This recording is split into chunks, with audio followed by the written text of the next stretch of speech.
Hi everyone, this is Janet Vadon here, and I just wanted to share a little bit about my process for making a farmhouse window using various glass pieces and enhancements to make a beautiful piece of stained glass.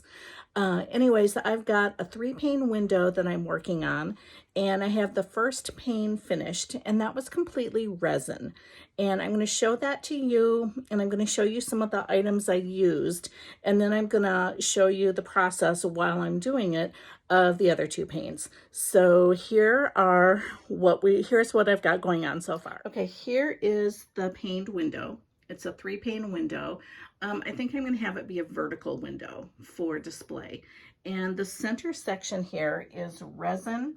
And then I've used pieces of glass, like the little vase fillers, and just various colors of sequins and iridescent pieces of glass or plastic. And what I did is I spread the resin all through the center, and then I put each piece in there individually. It's a little bit time consuming, and it's actually very messy. Now here are the different elements that I've used. I have the little glass vase fillers. Those are kind of clear and iridescent. I've got some kind of champagne color ones that I use. I've got a thing of iridescent sequins that I use. And then I've got multicolor sequins. Those are kind of a pain because I've got to pick out the colors that I want to use. Sometimes I just use all of them. There are some gold and silver ones. And then I've got just various pieces of glass, floral pieces. These are just clear plastic little baubles that I picked up. I have used stickers and dried flower pieces. I never use real flowers. I always use dried because otherwise it can be a disaster. So those are some of the things that I have handy. I've been asked about what resin I use, and I use art resin. So it's a 2-step process, and you pour them in equal parts into a little measuring cup. I use these little disposable solo cups, and I can fill them up to whatever level. I fill one up in one cup, the other one I use the other step, and then I pour them together into a Dixie cup. And then you have to stir for like 5 minutes. One thing about art resin, if you're going to use it, do not get the caps mixed up. So each step of the resining process has a different cap.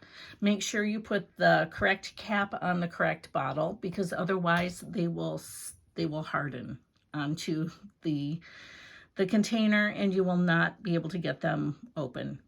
I know this from personal experience. So the art resin is not cheap, and it's a sad day when you have to not be able to get them open because you put the caps on the wrong side. So that is the resin process. Now I have also used the E6000 glue, where you glue down individually each piece. And then you can leave it unresined, or you can still go ahead and resin over it. I have not ever resined over the pieces that I've glued on. I may try that on one of my other panes. So I'm on my way to work this morning, but when I get home tonight, I'm going to start working on the other 2 panes, and I will record a video on how that goes. So look forward to that. But otherwise, that's kind of what I'm doing right now. And one thing I will say, when I do the resin, I pour the resin in, and then I put each individual piece in. You must wear gloves, and it's a huge mess because it's sticky. It takes about 48 hours to set up. So I did this one a couple nights ago, and yesterday morning it was still sticky, and today it's all totally dry. And I think it looks really cool. What do you guys think? So anyways, that's my process so far. Oh, backing it up a little bit on the window, make sure you wash the windows really well.